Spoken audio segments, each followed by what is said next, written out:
You are listening to the Firecracker Podcast with Tony Rico. Hey man, how the hell are you?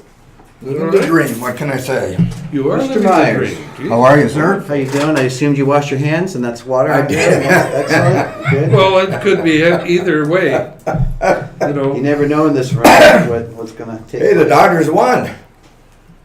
Wrapped it up. What a game last night! Jesus Christ, that guy Well, was I didn't get that, I couldn't see it because I was giving lessons, but oh man, it was a good game. one of my requirements is I can't have the sound on because I'm not going to be paying any attention to my lesson. Exactly, yeah, They're going to get the yeah. worst lesson in the world, so which is really difficult because I hear people cheering and people booing Yeah. and So they have the games on in the facility, though. we have two different. There's one that's like 5 feet away from me too, Okay. my cage. So I Jeez. make sure the sound is down. Why I not get tie it into that teaching moment when it's that bad and say, "Hey, let's look at how this guy. Let's look at the battle taking place here right now." It's I'd pull him in and say, "We're going to watch one at bat," because you try to watch more than one at bat with the girls and they start looking like, "Here it is." The one thing you could point to is the Dodgers' patience at the plate. That was just How about that? Unbelievable. So Well, I would say we could assume that their game plan is we're not going to be overly aggressive. These guys are successful by throwing the ball out of the strike zone. And who's the best example of that, would you say? Or just I- feels good watching him be so patient and take pitches. Taking pitches. I mean, I would say on the Dodgers. That surprises you. That it's really been the difference in him performing. Well, You're talking about Puig and Turner? Or Yeah. what? Puig takes more pitches than anybody else in the Dodgers. But And if he you watch walks him more. if you watch him in between Unbelievable. pitches, he'll take a pitch Yeah. and then he'll just have this look like, no, No. that's what you want me to swing at. I'm not swinging at that. Completely different than he used to be 3 or 4 years ago. How much do you think it was Turner's made an impact on? Oh, I on think Puig? He's a professional hitter. Well, so are you talking Justin Turner or Turner Ward, No, the batting coach? the batting coach, Yeah, Turner. that's obvious. Yeah, You know, he they got have- they have a Puig philosophy. to buy in Uh-huh. is what he did, and so that's the amazing thing to me is not Turner. Yeah, he could teach him, but how do you get him to buy in because he's an asshole? Yeah. And he got him to buy So in. you create the relationship, Yeah, and it's an affectionate was relationship. amazing. Yeah, he goes up and He kisses- kisses him wherever it is. Yeah. Also, Darvish he turned himself around too. I'm sure he surprised Don a little bit last night. he surprised me. But they were explaining that they were changing things that he did. I mean, here they get this guy, and with in a month and a half, start changing. He has an extra bite on his whatever Boy, that does it curve or move. slider it is. It doesn't just get it right about here. It boom. Did you And see it's the a- one it's a on late right-handers that just went Yeah, it would like yeah. this? Look what Goldsmith Right. prior. He was like 7 for 10 strikeouts. 7 out of 10 of his bats were strikeouts Yeah. against him. So Yeah. those are That guy's Dodger a little killers bit too. strong, just a little bit strong. So the last at bat of the game was him against Jansen. I saw And that last pitch. it was a man. He swung a ball for. He wanted to hit. And there was somebody on base too, correct? Yeah. Yeah, oh, yeah, if he hits it He out, came it's up. tied. The announcer said this is what all the fans really want. I mean, I've said that to our team before. Just put us in a position to tie or win this game. Like if we can get to that point, we're gonna make some good things happen. They set it up. They had the guy up, and Jansen pitched smart. He That didn't, team he had didn't, everything. He didn't center anybody. No, he scraped the He corner. was willing to walk him if he had to Yeah. and pitch to the next But guy. afterwards, in the locker room celebration, he was talking like, "Oh, I'm going to go after him. I don't care who it is." But he was like, "But he pitched to him smart." Oh, And how about for a rookie, Bellinger? Both sides of the ball, offensively, defensively. Well, Defensively, he had a great game he had a last great night. game. Oh, that's I great. had mentioned earlier in the year, you throw him middle in and he's crushing it. He would tend to kind of poke that outside pitch. I didn't think he'd get anything inside in the playoffs. So you look at it, I think it was 083 before he hit the home run. Yeah. But now he's just sitting opposite field, and he said afterwards, I was looking change. I was looking off speed. He crushed that ball last night. That was an off speed pitch that he hit to left center. But still, 2 rookies in 2 years, like Sager last year. Ridiculous. They Bellinger, they got both a are couple gonna of nice get, players, let me tell you. Rookie So of the Bellinger's year. the youngest Dodger in history to hit a home run in a playoff game, and he beat Yeah. Seager by 75 degrees. Seeger did it last year, I guess. And, Wow. Yeah. So Seeger's, how old is Seeger? Like 22? He's 23 now. They are. And, puppies. I really like him. I think he's 23. Does he remind you of anyone? Style play. He's a tall guy, shortstop, rangy. Are you talking about the guy from Colorado? Used to play for Colorado. He's a little bigger and stronger. Tulowitzki. Tulowitzki, He's a little bigger and stronger, right? What about I like the guy from Tulowitzki. Baltimore? Their shortstop. So Cal Ripken. Cal Ripken. Ripken, yeah. Yeah. I guess the taller shortstop that is rangy that can get it done. There's been a couple of them now, but I really like him. Which Me too. brings me to a question I have about softball, and most middle infielders are on the smaller size in pro baseball. Okay, in Niners, and I agree with it. Range, and if they have great arms too, great releases, and that's what it should be about. But for whatever reason, there's a prototype image of what a shortstop should be like in softball, and it's always this bigger kid. How do you feel about that? I like the one that was the Chopper's head. Shipman. Matt. I mean, to me, that's your prototype, or Watley. So if you could order one, go pick it up in the warehouse. You're a Jamie Clark, Yeah. Yeah. right? 5'11", Yeah. tall, Oh, rangy, oh, yeah. good arm. Goes back a few years.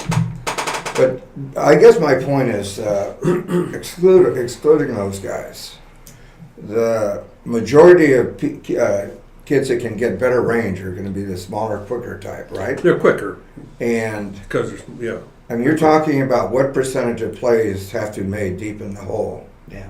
by a shortstop. I know it can be real helpful in those things, but it's all about who's going to be able to cover the most ground, who's going to be able to make the most plays, who's going to make those one motion plays a little bit quicker.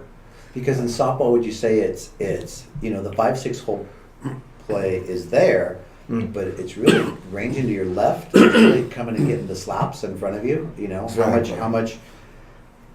So to not have to overplay and move too close to the batter because you lose your lateral range. I think if you can get a taller, great athlete who can move at the right pace, they cover a little bit more ground. But it's kind of that trade-off between that shorter shortstop that's a little quicker of foot and can get rid of the ball quicker too. Right. I think one of the first ones I had is to play with Robin Walker, who was able to. Plus, she was incredibly intelligent. Yeah. She had a good solid athletic background. So we're going back to early mid '90s with Robin Walker. The first time I met her, she walked in a tennis outfit. So she just came from a tennis lesson. So you look at that background. I've always looked at. I used to break down fielding on tape, and when I compared it to a tennis player and really slow-moed it, it was almost the exact same thing. The way the little hop before the tennis player is in the air, then the ball gets hit, then their feet hit the ground, then they move side to side. That's something I noticed was very, very similar. And Robin used to play tennis, and there's not a lot of softball players. It's a different culture play tennis. Well, so and that's another question too. Is basically high school has been boiled down to one sport kids, and because it's an all-year thing, Right. and they're playing so many games in the fall in high school, and I think that's something that didn't used to happen in the days. Right. You'd have kids that played. my daughter played tennis Right. in high school. So here's the question for you. Are the kids that are playing year-round proving themselves slightly or more experienced and slightly or more skilled, or do you not see the difference? Not so much a difference, and it's pretty much the same, and so you'd like a more rounded out kid that goes out and plays a couple other sports, and because you've got some good comparisons over the years now, so For the most, because the game's evolved. I totally agree, and I think it's better in most regards. I'm not Well, trying to say that the kids are more stronger, more athletic, and But what about much better. psychologically? Bigger, Give them a chance faster. to do something different, right? Yeah, but I just think that there's always been this butting of heads between high school and travel ball. Yeah, and I they- don't think it's as much as it used to be. I think it's less than it used to be because I think I mean, you look at a lot of the high schools now; they have really good coaches. I mean, And they have travel ball for coaches. Look how many travel ball coaches are they high school have coaches good now. coaches. Okay, let me ask you this another way. Where You they guys- used to have a gym teacher, you know, Mhm. would be doing it. Back in my day, I remember they worked for the school. Most of the coaches, they were a teacher or a gym teacher or somebody that Mhm. worked for the school, and so they didn't really know much about. You don't see as softball. many fights for the politics nowadays as now, you did. They're walk-ons. Okay, but what happens, you get a lot of schools, the better schools, in softball, high school, you know, they're doing their own conditioning, their own EM, or their own whatever. And so they're doing that twice a week. And some of the travel teams, they're doing it twice a week. That's 4 days a week they're doing that. Right, Plus going to fielding, going to hitting, Right. going to, right. you know, all this stuff. And you just wonder, and plus the seasons are a lot longer That's than they too were. much. I mean, basically, No. in the much. 90s and whatever, we were done. Well, we did have a Christmas tournament. Most We had- people don't do now. We had a Christmas tournament. But after that, there might have been at the most We started. tournament. We started a little earlier. Labor Day tournament. was Labor always Day a tournament big was one, huge right? down in Kind Mission of kick off the Viejo. season. So we started a little bit earlier. How many tournaments did we have during the fall? Labor Day, Oktoberfest. Oktoberfest, Thanksgiving, and the Christmas tournament. That's it. And otherwise, we arranged little round robins with several teams, and you know We we. had the what was the one the Panthers would do over at Cypress Arnold Park. Well, in that one they October. did with the junior Go colleges. to junior colleges. The junior Yeah. colleges have That to was a have good different tournament. I always went to that. Yeah, That They was were a very surprisingly good tournament. good games. Oh, too. very good games. it's where Kathy Moore, sudden impact, Uh-huh. pretty big pitcher, used to hit. Cat. Oh yeah, I yeah. forget what college he went to. He was finished. good. He finished Skip. fourth. The Skip did that year in nationals. The best he ever finished was strictly her. She pitched them to fourth place. That kid was goddamn unbelievable. Yeah, she got on top of you. Well, Man. we've already played 3 tournaments. In 4 weeks, we played 3 tournaments. So we had one or 2 weeks of practice, and then 3 tournaments. Another tournament now. That's our 4th tournament, and then we're going to Florida. That's another tournament, and then we haven't even done. So we're talking about like, well, we will stop after pre-Thanksgiving, Yeah. which I think a lot of. How about you guys? How far do We you? took a light No, October. We were we- busy in September, and then we hit the first. So like September 30th, October 1st, we did that weekend. We were actually going to have the rest of October off. Felt like that was a little much, so we're putting in 4 games next weekend because it's the first window of the recruiting weekend. You know, Doug, I like to when we need to, I like to take advantage of our pregame and kind of incorporate a little practice time during then. I So like rather than that. traditional things, I always look at, you know, why are we doing this? What purpose does it have? There's a lot of traditions in softball, and you know, you can't reinvent the wheel every time. So sometimes it's just going over the drag bunt with the lefties. You know, it might be transfers with the infield or something. But we try to use our pregame and then make sure that we're doing drills. So it's almost like a little semi-practice. 'Cause those repetitions are It works important. out beautiful. Yeah. Repetitions are really important. I like you know, that. And it's just getting creative with the behavior of our team, being that, you know, we try not to overdo the showcases in terms of, but we play a lot. So we're going to take it easy in October, and then we'll hit 3 weekends in November, and then that's it. We're done all the way through December. That's our longest break of the year. Are you playing in this week in Oktoberfest? So this weekend is this weekend we have a couple games at Huntington Beach High. So we're doing a lot of So what we'll do organizational is stuff. we'll just he'll invite some coaches to come over to Huntington Beach High. Mm-hmm. They're all right in this area anyway. And I imagine all your kids are probably, at least on your team, they're probably all committed. They're all right? committed. Yeah, we've got a Well, couple that are kind of We got a couple restructuring. of changing ones. But Sean Brashear is running an organizational weekend this weekend, so he's got LoSal, Huntington Beach, Edison. So we've got a lot of different pockets of teams doing different types of things. And so what we'll do then, as well as on some of the weekends where we know coaches are here to be seeing things, they see a lot of showcase games. They see a lot of the same format. So we'll do combined workouts. We'll take a couple of teams. do a little mini infield, both teams, not just one team. And so let the coaches see a little workout, little infield, a little this, and then put the teams together and let them play. So in the end, you're serving something a little bit different to the college coach. It's not just to be different, but listen, after about 12 bottles of water, sometimes you want a little something else. You need water, but so we like the creative part of that too. So this is one of those weekends we have a lot of teams doing something a little bit off the beaten path. I guess the one thing that we gained by doing the schedule that we have is we've seen some of the better teams. And Absolutely. We played Bandits this weekend.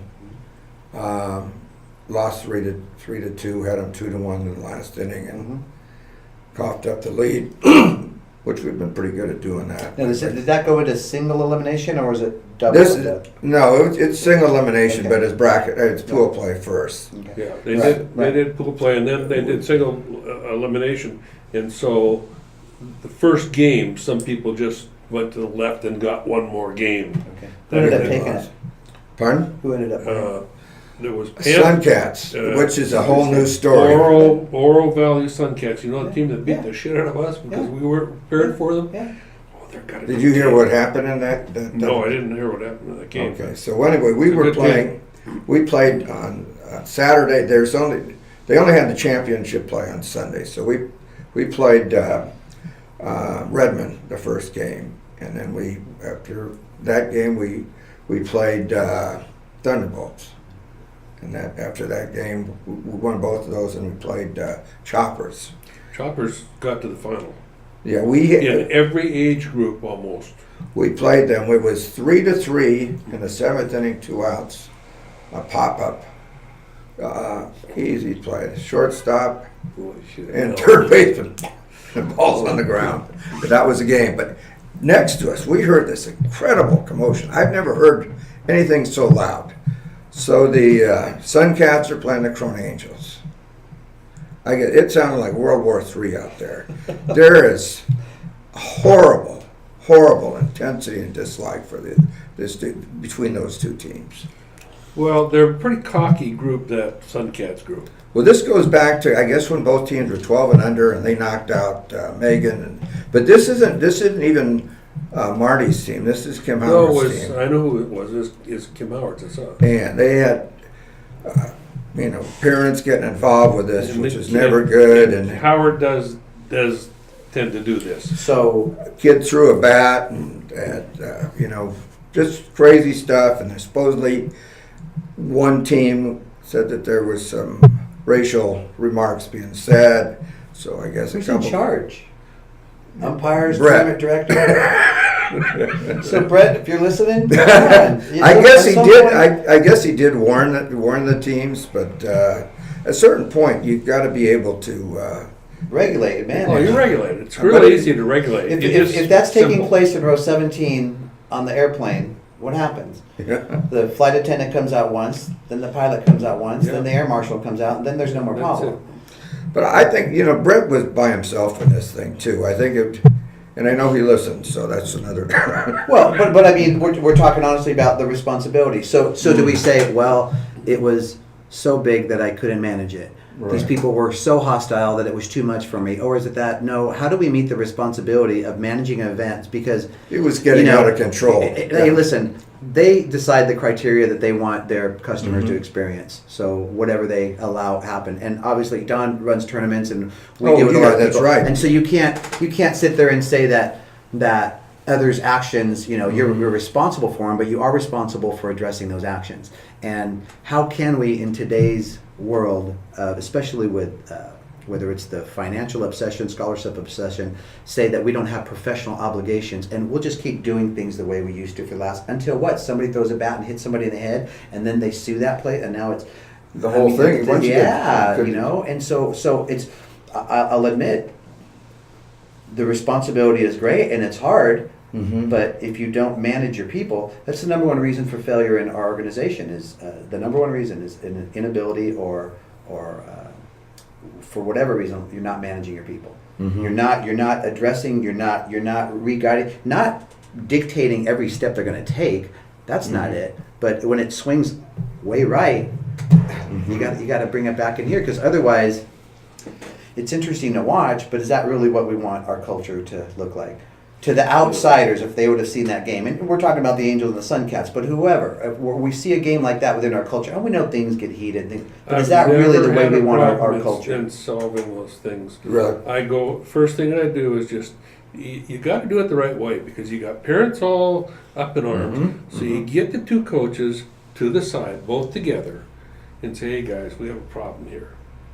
I know you guys you want to keep playing, and we're just going to call this game unless we can get things under control. I don't want to see that happen. So you go talk to your parents. Just get them to calm down. We'll continue the game. Otherwise, I just tell the umpire, hey, game's over." That reminds Simple. me of a tournament years ago when Tyrone and Rob got into it. And Tyrone got kicked out of the game. Where was this? This is 1800, so I'm just hearing it from, I'm sure Rob would tell you. But he was claiming that when Rob was Victory, I guess, coaching with Dan A, and he got kicked out of the game, and he was claiming, Tyrone was claiming that he was continuing to call the pitches. He was calling. I was there. This was in. This was up in Stockton or somewhere out. Was it Salinas? Salinas, maybe. Salinas. So, he kept calling the pitch. He was out there. They made him leave the park. Well, he was behind the outfield fence. And he was. Yeah, why are you doing that? He was doing that. And I went out and talked to Tyrone, because he was hotter as could be. And I went out, he had to leave also. So I went out and talked to him, calm him down a little bit. But, that's exactly what you heard was right. But the one thing, and I coached with Tyrone, I really liked him a lot. Well, I did too. But when I knew a couple times when he had teams on his own, when he'd get in a situation with an umpire, he'd pull his whole team from the tournament. Oh, I know, and that's so selfish. That's so selfish. Well, the other worst thing it means you are bigger than everything else. Yeah. It's all about you, is what you're saying. The worst thing he did was when he got to the final game at Nationals in St. Louis, and he pulled out. He said, "Well, I got plane tickets." And He's supposed to play Gary. He's supposed to play Gary. He pulled out and gave it to Gary. Is this in the national championship? Yes, sir. 1800 Nationals. Yep. That's insane. Yeah. So what? And it was I did hear that. How does that feel to your kids? Exactly. It's that something about their travel arrangements or this or that, but national championship. Yeah, but you get all the parents together and say, "Hey guys, we got to change this. It's going to be $100 a piece, but we're going to stay and play. We're playing for national championship." How about, so we had a championship day in Colorado, and we had a game, early morning championship day game against the Louisville Lady Sluggers. And great guy. Don Dobina, who passed away last year or the year before. A great guy, kind of a stoic guy, didn't really, a lot of emotion. He was a very successful businessman, and we didn't know him at all. And I think it was a 7:30 game. We had an 8 o'clock in the morning game. Well, I remember this learning curve. Not all teams plan on being there on championship day, so he had his plane tickets already to leave. He purchased plane tickets for his entire team, and he told us so they could play this game. And he told us afterwards, it wasn't about whether they won or not. It was the opportunity to play us, and he wasn't going to pass that up. And that was worth him buying those tickets. And you get a situation like that. So here's a guy just shaking your hand after the game and just says, and ask us to take pictures with him, and the game went our way. But that's a whole different level of experience too. We talk about someone pulling out. This guy forwarded the money just to give his kids an experience that he knows is going to be very worthwhile for them. And that blew us away. Well, it's like the Super Bowl for women's softball. The national championship. Yeah, it is. Yeah. Well, it's experiences that the kids are going to remember the rest of their lives. When's the last time, or have you been kicked out of a game, or last time you've been kicked out of a game? I think I mentioned this a couple times ago when it was by Clarence. Oh, that's right. That's right. And, that was funny because I didn't even realize who he was. Yeah. And you're running a tournament, and it's like the first game, 8 o'clock in the morning, and it's really foggy, and he has on sunglasses, and I don't know. You're looking for any excuse at that time to get upset at somebody that's doing that. And then I have a girl that sits there, and pitcher's taking forever, so she holds out her hand and goes, time, and the pitcher throws the ball, strike. And I go, I'm like this. Really? And he said, I don't have to give her the strike zone. I don't have to give her that pitch. It's a strike. I can give her a strike. She's got to ask, and I got to give it to her. And so I says, well, that would take class, but you obviously don't have any. And then he says, I thought you had more class than this. And I said, I don't have any class at all. And then I came up with the thing is because I was running the tournament and I had money. And he says, well, I want you're out of here. And he says, in fact, you're out of the whole park. Yeah. And I said, well, I got your money. Yeah. And he goes, Don't go out of the park. Don't go that far. So how do you handle that on a yearly and monthly and weekly basis? Because there are a lot of little things that irk us, a lot of little things that if we don't have our own boundaries. So, again, we have a lot of, it's not even younger coaches of lesser experience. And so they fall victim to their emotions a lot. But what advice do you have for them? Because we all feel it. It could be the second call of the game on a missed strike or something, but. Well, one thing, I think I think coaches in general feel like they can change the way umpires do things by doing that. And that's one thing I learned very on when I first started coaching is they don't allow chirping or anything like that. And, it could be quiet conversations. I used to tell our catchers, you can affect this. Your goal is to have a different strike zone. At the end of the game than we have at the beginning of the game, by just asking questions. But that being said, I was one of those guys that would kept asking. The one thing I really noticed when I came, was helping in 18s and stuff, is how little of that there is anymore. I mean, they'll argue different things, but not that. Never strike zone. Right. Never the strike zone. It's just a waste of your time. Right. Well, you think what it is, you're proclaiming something like, that's not fair, or that's not so, that, if we were explaining to any of our players, if you're going to stand out in society and go, hey, that's not right, or that's not, you're really not getting anything done. So what does the effective coach do to possibly create a little different direction in the way the game's being officiated? How about a conversation when you're making a lineup change? You go out there and you just subtly talk to them. It always cracks me up when you see the coach, and there's the creativity of this, but you go out and you call timeout on defense, and you're really not happy with the strike zone, and let's say he's missing whatever it is, but you just stay out there with your pitcher until the umpire comes and gets you, and then you have a couple quiet words for him, but you're staying out there long enough to make sure that umpire goes out and says, hey, let's wrap this up, and then you just, it's a little quiet, but the yelling across the field rarely proves effective. But that's one of my pet peeves. What's that? Is there's a book strike zone. There is a book strike zone. Nobody pays any attention. I've talked with a lot of these umpires after the game or even before the game. I'll say, well, why is your strike zone? You like this pitch right here. I know that guy over there, he's never going to call that. He won't call it unless it's here. Right. And then you got the guy who'll call this one, and some of those guys will never call that one. That's the highest they'll allow. So everybody's got this different strike zone. If you know a guy's got it, and he likes this pitch here, God help you, you may throw a kid that's got a good drop. But if you don't have a kid with a good drop, you're fucked. Yeah. You may want to take that out. The very first CIF championship game I played against, we had your group of firecracker kids. They were all freshmen, and we had I think we had 7 freshmen starting that game, and we had a pitcher that had it was before Miss Marissa Young, and so it was kind of like. We got a lot of breaks to get as far as we did. We won some good games, but we also didn't have to play Pacifica or Foothill. Right. But anyway, we're playing Marina, and Marcy Krause is pitching. And the umpire at that game, that strike zone. it was ridiculous. The only She's a person genius, that hit her was Kelsey Colvin. Whatever reason, she got 3 hits in the game.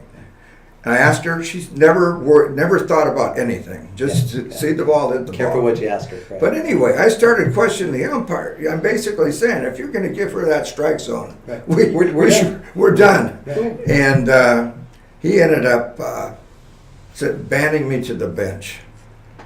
Yeah. So that's She that's was, the only time that's you know, happened. But that statement is made.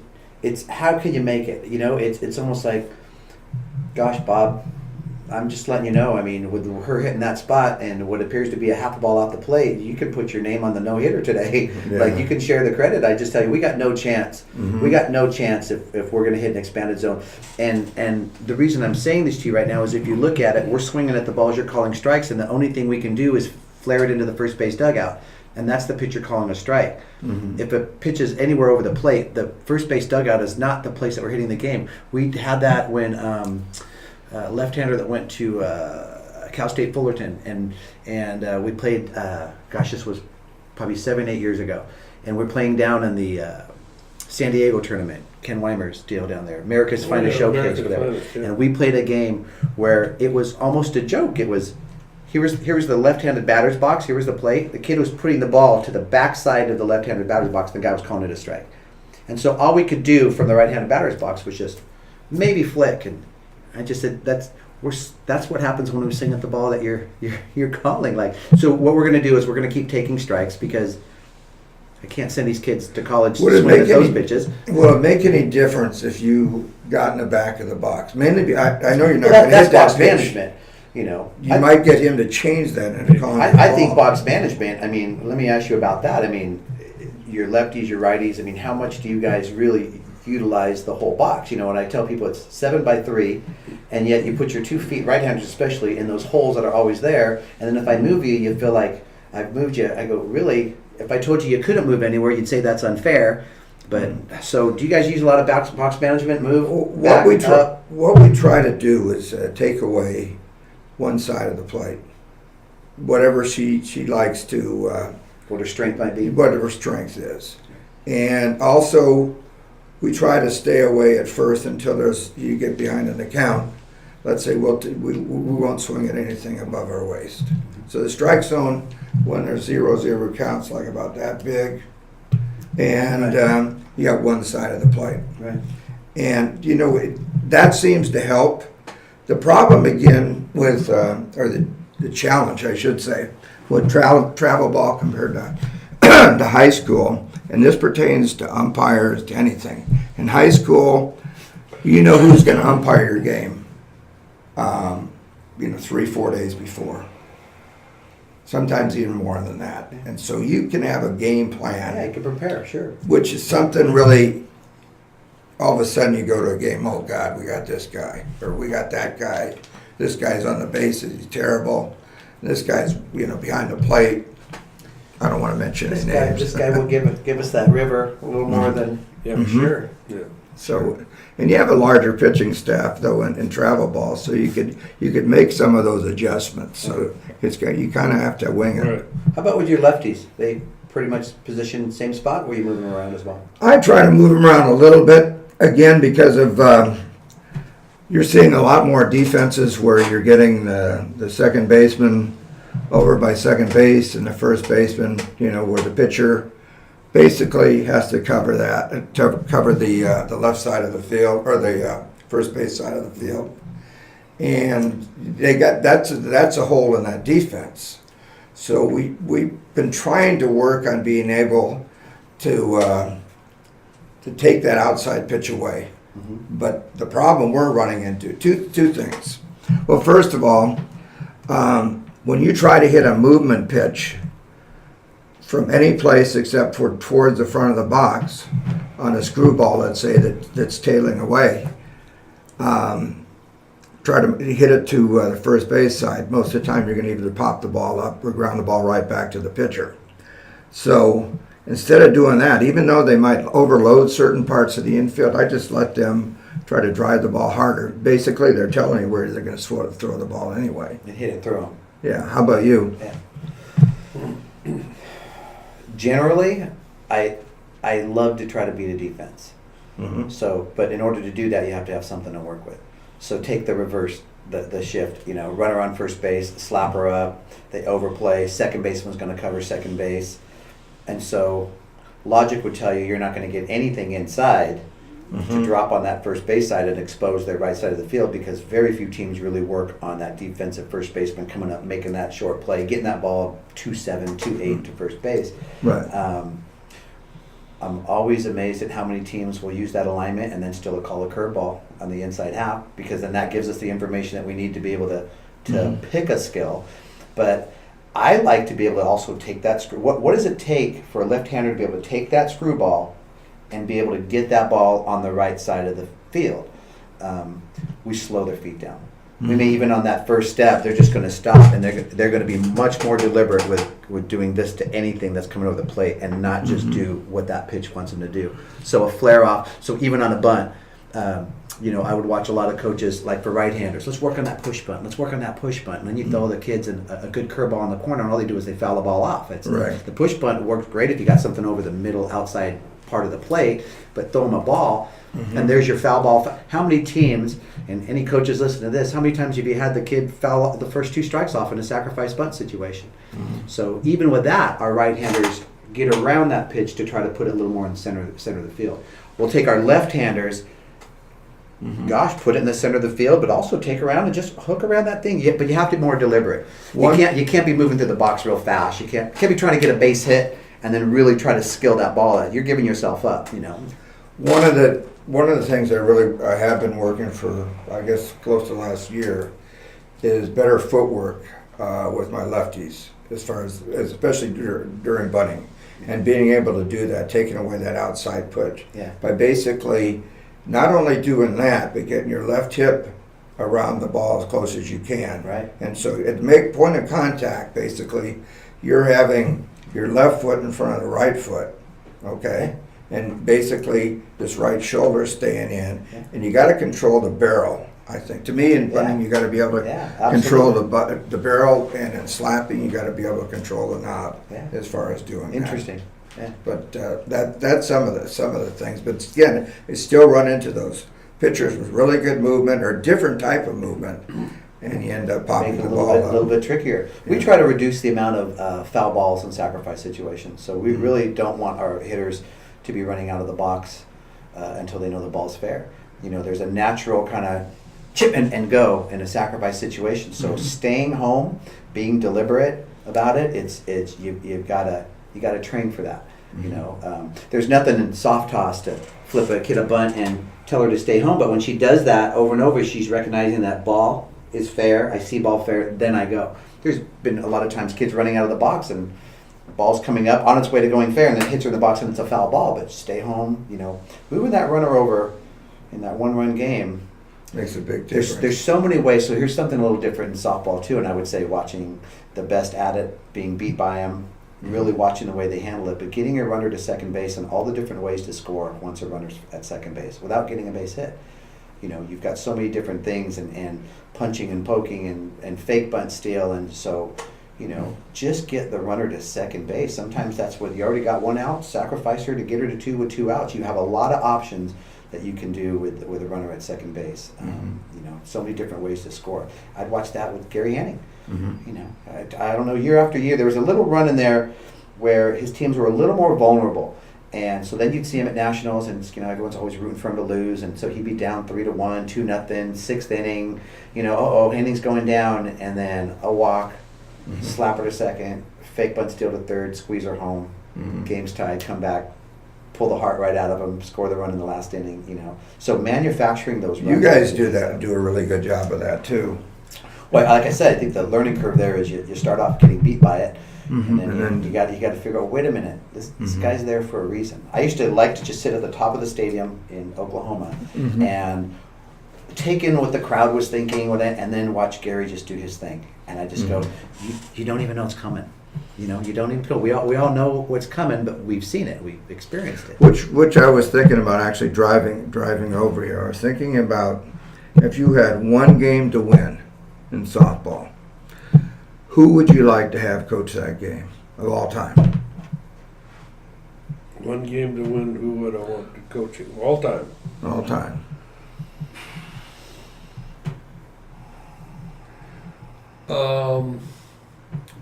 For the purpose of winning that game. I'm going to surprise you because he did win all the time. Yeah. Larry Mays? Larry Mays. I, You could say Phil, but I think Larry beat. It depends. Larry If you're beat playing the Gary game- more than Gary beat Larry. I know, but you're talking about present day, playing the way, I mean, in present, we're playing a game tomorrow. Not, because the game is changed. Not It that changed totally. Phil was incredible at what he did back then. Yes, he He's was. very successful. Yeah. Could never argue with that. No. Never, ever. He did a great job. And Larry Mays did a lot of good things, too. But I never felt like. I always felt like if we lost to him, it's because his players were doing what they do. Mm-hmm. There was nothing Well, that's what he magical. counted on. There was nothing magical with the coaching. There was this no counter move. Here's what he's doing. He's just trying to get. You know, it either worked or it didn't. That was my experience with the Panthers. They had great personnel. Yep. There was just times you couldn't beat the personnel. But I was not matching wits with a guy at third base or calling pitches. I always felt like I did that most with Gary Hanning.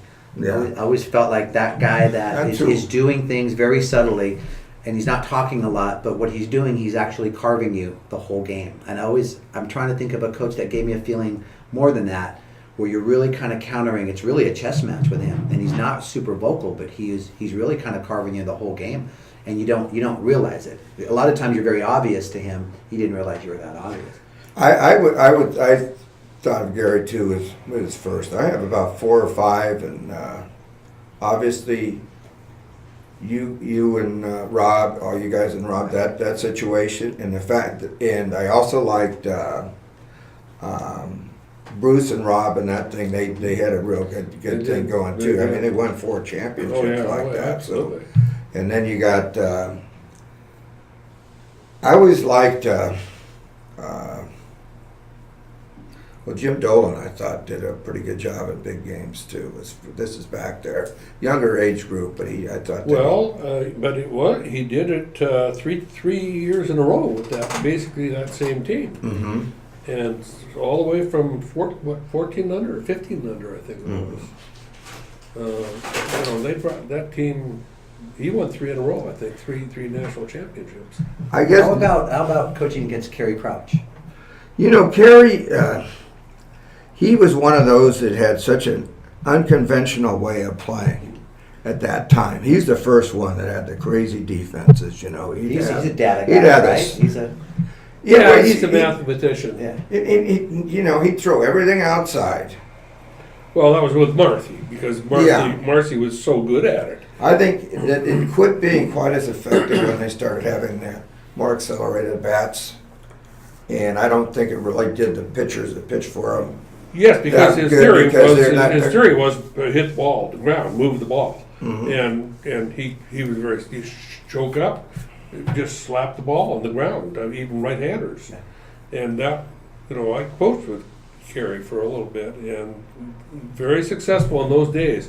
Today's world, it's totally different. You can hit this ball. This is more like baseball. Which brings you of rivalries again. I remember this is the year that Gary was.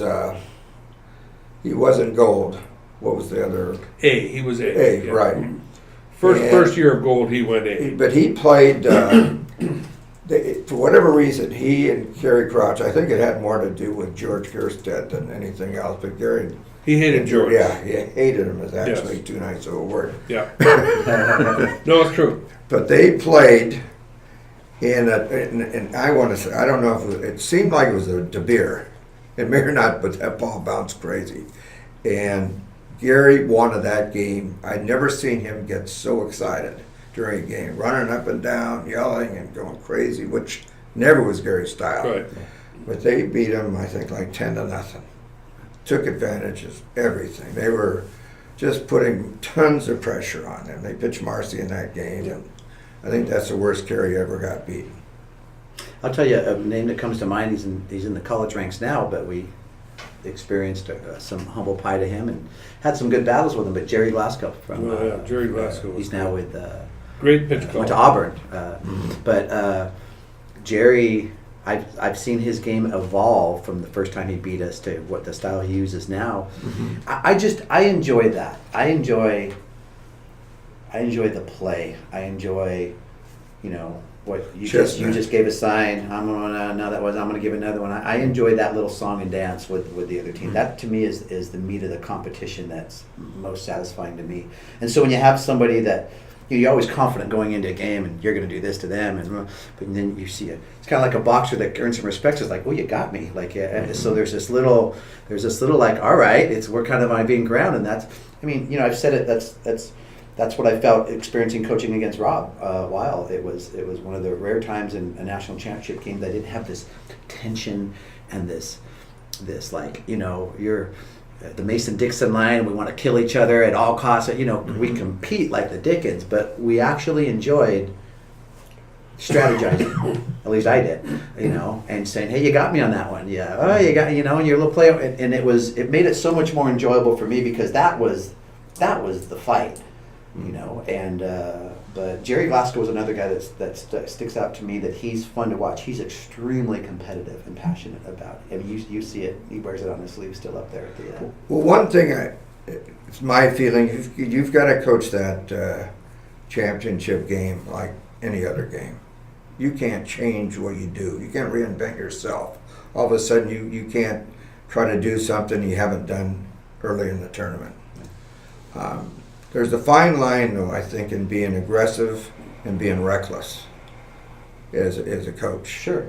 I mean, baseball always has the 27 out things. You're allowed so many, so they don't do a lot of things that we do here because we have to manufacture runs maybe a little bit more. They depend on the 3-run home run and coming from the baseball world, I did not want to believe that 25 years ago. Wanted to believe that all knowledge from baseball is superior, and you didn't want to give any credit to what was going on in softball because you come over here from this historic side of this, and I was pretty tied in with a pretty high level, but then you experience things, and if you're not honest with yourself, you realize you just got beat by a softball coach, meaning he knows this game of softball.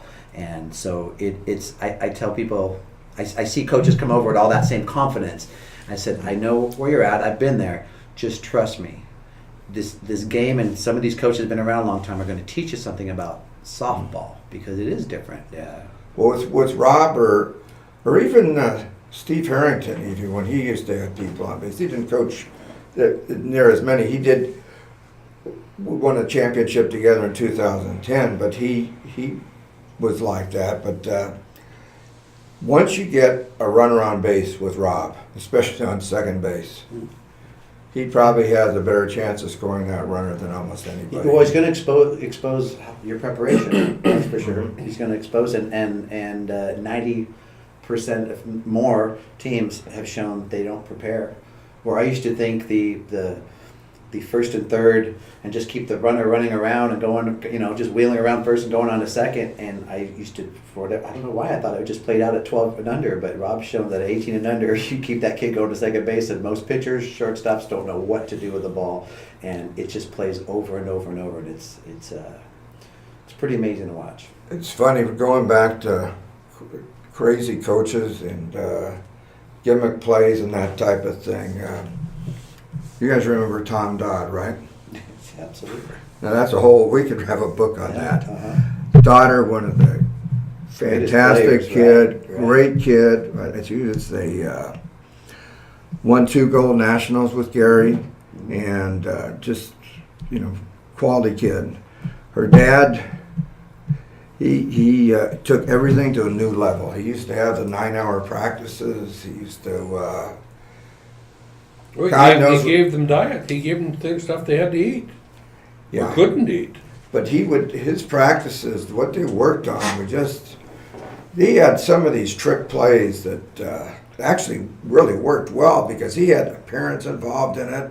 Is that the fake pickoff? The fake pickoff at first base, but he would have the fans yelling, "Oh my God!" They're going, And then you'd see the right fielder turning and running, and that next thing, most of the time it's the poor coach that sends a kid. And they take off. Because it's a reactive play. Exactly. So your natural reaction of what's going to get you in trouble. Phoenix Storm used to run that really well too. You had to say, watch out, the runners on base, like get ready, they're going to do it. They look as an opportunity, and you'd see, Arizona State. I remember when Clint Meyers was over there, they would run it with runners on first and second. The runner on first would fall down. Yeah. And then boom, there goes the throw, and then the runner at second would take off to third. I forget what it was, but it was you're playing on the natural reactions of the game, and that's they get in trouble with that. I remember in 2002 they had Taryn Moat was their pitcher. Okay, so they had won 1400 nationals in 2001. So they had a berth to nationals. So we go out to nationals, and everybody hated Tom Dodd. I mean, all the coaches did. So he lost some of his players. So he didn't have enough coming back to get a berth. But he went out there anyway. To Florida. No, this was in Florida? no, where we came and saying this is South Dakota. South Dakota. Oh, this, yeah, okay. When this happened. No, I And remember so anyway, they were playing the last pool play game, and they came up with lineups. Excuse me, it's the very first bracket game, first practice game. So you had to have everything in, and so after the first inning, the coach for the other team they were playing, can't remember the name of it, came down and called the umpire and says, I challenge his roster that he has all his players there. So Tom ended up, he said, well, one of my players is flying in, which didn't happen. No, she wasn't ever. But for whatever reason, so he gets kicked out of the tournament. Okay. Their whole team thought it was us that did that to him, because there was a lot of bad blood, because a lot of our players came from Gino was one of my assistant coaches there, and they were crunch, and so they had a huge rivalry with them the year before. And so he was sure there was us. So he had his players to every single one of our games, and we're screaming and yelling. That was the year we got beat in a championship game by Sun Supply, but he made it all the way through. Wow. And there were coaches standing in line wanting to do that to Tom Dodd, Yeah. and we had nothing to do with it. Yeah. I heard it was the Diamonds. It was actually a team that did it, but it was Diamonds crazy. from up north here. The Diamonds. It was Valley. Yeah, I don't remember the name of the team, but I had to sit on a panel for ASA because parents went after Tom for their money back after that season.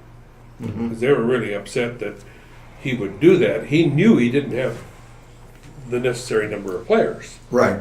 And he still took the team to nationals. And everybody went and spent their money and the whole thing. So they were really upset. And so they filed against him. But the problem was, they didn't have a leg to stand on. The ASA rule was, once you give your money to the coach, it's the coach's money, or the manager's money, and that was the end of the story. So we had all these parents there at this meeting, and I had to tell them, hey, folks, This is the policy. this is the policy. This is legally he's allowed to do it either.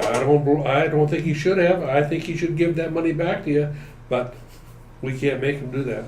Interesting policy, because It is. I used that for the first few years, but I realized that you're presented with situations that are principally one way or the other, and so I've had to tell people it almost becomes like a mini municipal court in here. If somebody was wronged and they're not whole because of something else, there's a responsibility to kind of make them whole. And so in principle, yeah, it's your money, but I definitely recommend you give them a refund because they're not whole. They paid Right. for this, and they didn't get that. And they were promised this. And especially, so now what's really important, I let our coaches know, you're all creating contracts with all of your parents at the beginning of the year. So this is now, and a verbal contract will hold up, but it's better to get it in writing of what the terms are. So you save yourself, because when someone's angry, then they want their money back. Right. And it's that anger that kind of pollutes the situation more than just the principle of it. So you have to put all that down, because then there's accusations, all this stuff. Again, it's not like it's kid stuff, but that's a big part of our business now. And why? Because so many families don't. It's a pretty expensive sport. Now for the family, I kind of wonder what the average cost per family nowadays in 2017 versus 1997. They were still taking lessons, but it was $25 a lesson back then, right? But they weren't doing a lot of the EM things and some of the other and the unofficial trips. I mean, you remember our kids had 5 trips paid for their senior year, and think about how many. Or I wonder what the average cost is for families on the recruiting market, because if you take 4 unofficial trips, that's going to range anywhere from $1,000 to $2,500, if not a little bit more per trip. So just like that, you're 10 grand deep. I never had a kid take an unofficial.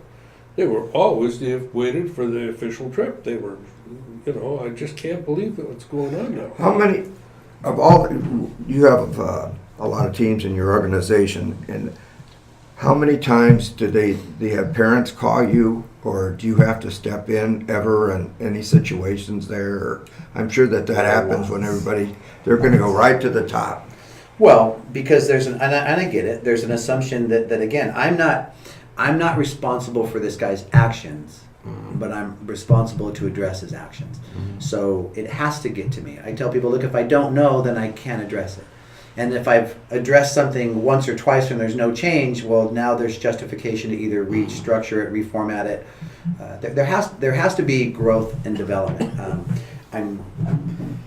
People want swift justice right away, Doug. They call me and this guy's a bad guy. This person's taking my money and boom, boom, boom. I call it kind of all the obvious emotional reactions. I just said let's pull back. This is something I really learned from Don. Let's pull back a couple steps here. Was there malicious intent here? So are you saying that this guy hates your daughter and is now sabotaging her with a lineup? Like, how far deep is your pain and your accusations going? Or are you just really resentful that this is happening and you don't think that it's fair? But I have to tell you that within softball operations, coaches making a lineup up and somebody not playing and somebody feeling that they don't know what they're doing, that happens thousands of times a weekend. So there's nothing real unique about it. Unfortunately, you have to decide whether this is the team that you like, but be careful on just going to a team when you agree with the coach is doing, because where are you going to find that? When are they ultimately the happiest? When they're winning, when scholarships are taken care of, and they're playing. Right. Those 3 criteria. So if you're short on one of those, you're short on 2 of those, your team doesn't win, you're not getting a ton of kids to school, and now your kid's not playing it, you have to create your value somewhere else in your operation. And that's a little bit of, I like to talk about the things that took you to the top. But then there's also value to every single coach out here, because are you only a great coach if you win a national championship? Are you only of value and really respected? I mean, that's part of the problem, is you're only really respected when you've got some of these on the wall on you. But really, there's so many coaches out there that are doing a good job, but they just haven't earned the respect and they don't have the leverage, because ultimately they're not winning at the highest level. And it's really kind of an interesting thing. One of the things I wanted to ask you, though, back about championship is when you're in national championships, you got that 7 days, and you've went all year with your pitching staff, But how does your pitching rotation or mindset change once you get to the national tournament? Are you still allowing, once you're in bracket play, a 1 and a 2? To me, it's all about matchups to me, and things change. I mean, we've had different situations where you have some pitchers that they'll come up with an injury. I'll go through the last one. We had Michaela, okay, and she was a great pitcher for Auburn. Her freshman year, she came in and got to the College World Series and was their best pitcher at the College World Series. She came to us and she was battling a back injury. So we really did not get her healthy until Colorado. So at that point, we were trying to stretch her out a little bit, build endurance. She was able to throw almost all of our pitches then. That's the first time she'd been able to do that. She did get hit hard a few times there. But the one thing that she illustrated was her competitiveness and hating to lose. And that's one thing that I look for in a pitcher is they want to have that ball. They want to be the one on the field. And the biggest time, at the toughest times, they want to be the one. It's getting harder to find, isn't it? Yeah. But and especially if you don't play those type of games. Yeah. You don't play games where you can find that out of them. Right. When they're just pitching 2 innings and you got somebody else coming in. Right. So usually it's a second half. So I think it's important, which I know Don does a lot, going out and watch these kids play high school. And basically they're getting those opportunities a little bit more because they're basically all they've got for a pitcher. Right. But anyway, we had a 2-person rotation, which we usually break down to in nationals. We'll have another one that might come in as a relief pitcher or whatever. If we get a lead, something happens. But Hello. Hi. Oh, sorry. so in that particular instance, we pitched this girl Brittany Violet, and both of them were pretty much down ball pitchers. And what Michaela had was almost unhittable drop. And that being said, we play defense behind her. We're going to be in most games. And we ended up playing the Bandits in the championship game. We won 2-1 on a stole second. The ball hits the runner in the head. The ball goes out between center and left field. She comes around and scores. Didn't crash. But different times we've done different things. Yeah.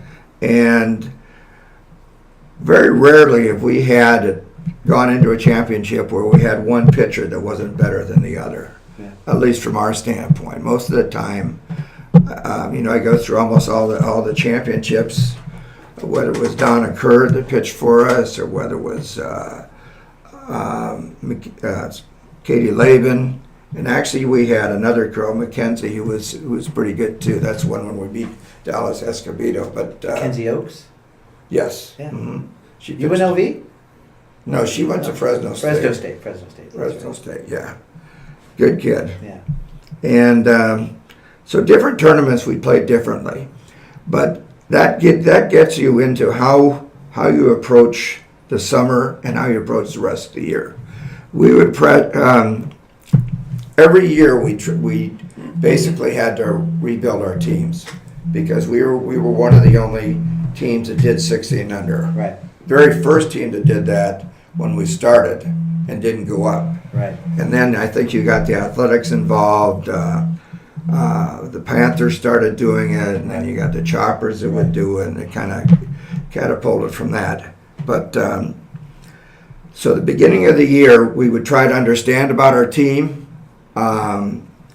We would use different lineups. We didn't put such an importance about winning in October or even during the fall. What we tried to develop was chemistry and tried to find out about our team and tried to have every player, every individual understand. That's what one of the things I tell the team, I said at the beginning of the year, one of my biggest goals is for you to understand yourself as a player, how to fix yourself, how to make adjustments, those type of things. And so generally we would start, once the summer began, we would start to get our legs and we'd start competing more and more. Most of those times that we won also Colorado. Yeah. And so we kind of hit our stride at that time. But I think the one thing that we did is we peaked generally at the right time. Yeah. And sometimes that's a tough read. Yeah. You're trying to find kids that would accept different roles. We'd have to find people that could come off the bat and get a bunt down. Sure. People that come in and pinch run. We built our lineup so we'd basically be able to win games different ways. We would have, sometimes we'd have, I really believed in building a strong part of the end of the lineup too. which a lot of people don't do, but it gave us a lot more depth in the lineup, and also was able so we could flip our lineup over. So we'd be able to not have the lulls in the lineup where people could pitch around. Sure. But we tried to look for matchups as much as possible when we played, and we try to do a lot of research about players before we get them. We got some from coaches who would tell us, and one of the biggest questions was how they do in the biggest games that they play, and that was definitely true of some of those teams. We'd add in, we've turned down a list of All-American players on different criteria. Just might be chemistry, might be this or that, but it's I think that's a big part of it too. We I think definitely subscribe to the same theory of that we hit stride. Even the beginning of Colorado pool play, we're not at our best, which usually gets a little ugly. We're kind of getting things kind of. Well, you're playing different straight. people But it still. really becomes about a 6-week season. That you're concentrating, you get everything in the pocket. I think that's something a lot of coaches could learn from, because it's gung ho all year round, and it's and you're winning, and you're pulling kids to try to save the score of this game because you want to beat so and so, you want to beat the Athletics 2-1 in October, and say that I get the competition and kind of the tournament and the bracket play at this time of the year. But if I was to enter that, it wouldn't at all be with the goal that we have to win this thing. We're really just finding out about our personnel. We're really going to see we're bringing in kids that a lot of times only had played one position until they get on our team. And the reality is when they get to that big school, they're going to need more than that position to keep their bat in the lineup. So a lot of times they're catching for the first time, playing first for the first time. And we use all of those fall and winter games to get them experience. Look at how many times you see a big leaguer will play a game at first base, and the first game he's ever played in the big leagues at first base is in the big leagues. They doesn't go down to the minor leagues, but he's got to stay in the lineup. So they just brought in a third baseman that's hitting 32 home runs, and so if you want to stay up here, I mean, look at Ethier. Look at some of these guys. That they've got to stay up at the show. So you got to get creative, do whatever you can do. But A lot of it is for me, it's learning by experience. I mean, we won 9 championships. I also lost 7. I came in second place. So we came in second a lot more. But that's 16 national championship games. So including high school, so your players have been on that stage that many times, which in the end, that experienced soldier, that experienced doctor that's been that type, there's, and hopefully it's recognized value that experience stands for something, One of the differences too, the first few times I went, I was basically, oh God, I'm glad we were excited you got there. Yeah, sure. My God, we're in a championship game. We didn't expect to be here. And then you get past that point, and you try to do things maybe a little. Although I've had teams that I thought were great teams, and they didn't do near as much. Sure. I don't know if that's happened to you. Because in the end, again, what are we remembered by? That last place finish, that you're finished. So you won it or you didn't win it. But we can go back and go, wow, we won it with a team that really wasn't. Gosh, I'm just thinking of Bob Winks. It was 95, I believe, 95 or 96 in Midland, Texas, and we had all those kids still from modern day. The Kelsey and all those kids, Robin, and man, we rolled through the whole year. And we get up against Bob Wink, and they were on a run at nationals. And they went through and they won national tournament that year. They were not the best team. They were not beating people all year. And it wasn't a matter of just how they were playing. They just went on the run. That was an extremely powerful, great team. So, yeah, I mean, we're remembered by how we finished at the end. Was that the California girls? He had that team. Was that the California girls? Bob Wink? Yeah. They're Batbusters. It was Batbusters, Batbusters at that time. Because he won one with the California girls, which was the craziest thing I've ever seen. I mean, it was a rec ball team. Bob Wink out of Garden Grove. Yeah. And that team had some players that were just unbelievably good. I'm sorry, I can't get that image of Bob Wink out of my mind. No. Let's go there. Let's go there. Well, I want to ask you about a defining championship moment, because we're going to wrap this up in the next 5 minutes or so. But so in that, we played them, I think, 3rd or 4th round winners bracket. It was in Midland, and it was just I hadn't experienced really too many of what they call these marquee games. People see the bracket, they see the matchup, and people from the tournament are coming to watch this game. So these cars are pulling in. I figured there were games going all over, and the stands start filling up. So there's a tension. There's an obvious tension before the game, and anxiety and excitement. It's like, holy crap, this game is like something. We had Angela Veronese, Bino, playing first base. She's pretty much hyperventilating before the game. She went to West. She can't breathe. Right. I mean, she's feeling, because she was a kid that was going to lead the cheers, get all crazy and this and that, and so game's going along, kind of back and forth, two, 3 innings, and Veronica Lopez was on first base. And so let's go back to Robin Walker. We started the conversation with her. So I had showed Robin, I said, look, you're not a big kid. I wasn't a big shortstop. When they're coming into second base and they're trying to flip you upside down, there's one way to get them down. It's called low bridging. You throw that ball right at their head, and they're going to get out of the way, because it's either you or them. I said, Robin, they always get out of the way. Veronica Lopez didn't get out of the way. She was coming barreling towards second base, and Robin gets the out at 2 and throws the ball and hits Veronica right in the forehead. And you had mentioned the ball hitting the runner at second going into the outfield. Okay, the ball reverse direction. She's going towards second. Reverse direction went into left field. I remember the rainbow off her head came down, and the ball landed. And Doug, it was like the Twilight Zone. Like, after that play, everything felt like we were in a dream. Like, everything felt, because there was a health thing there. Veronica's on the ground. The hematoma on her head is getting, you're watching it, and it's just getting bigger. You think her head's going to explode. She ended up being okay. Here's Robin Walker. I realized all this commotion, making sure Veronica's okay, and this whole time, Robin is staring at me. And she's staring at me like, you told me they were always going to slide. You lied. This one didn't slide. Wow. I could have killed her.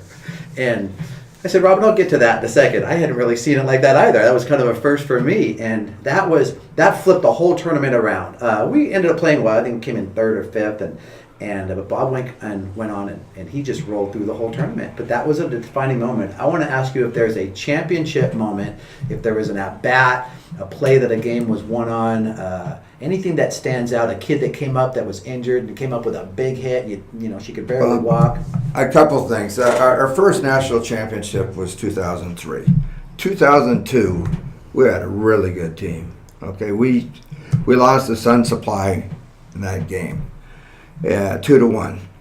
2003, we started the year, we had Katie Cochran was on our team, and that didn't work out for whatever reason. And then we had some talented kids, but a lot of them left. Tom Dodd was sniping away at those kids and took some of them.